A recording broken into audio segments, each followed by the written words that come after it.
You ask Tiger to calculate. This deals with long addition.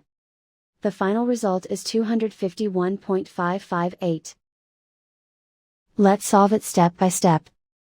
Rewrite the numbers from top to bottom, aligned by their place values, put zeros in the blank number places. Add up the digits in each column, from right to left. 8 plus 0 equals 8.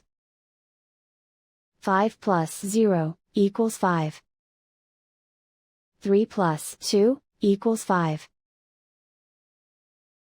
1 plus 0 equals 1. Write 5 in the tens place. Write 2 in the hundreds place. And so the final result is 251.558.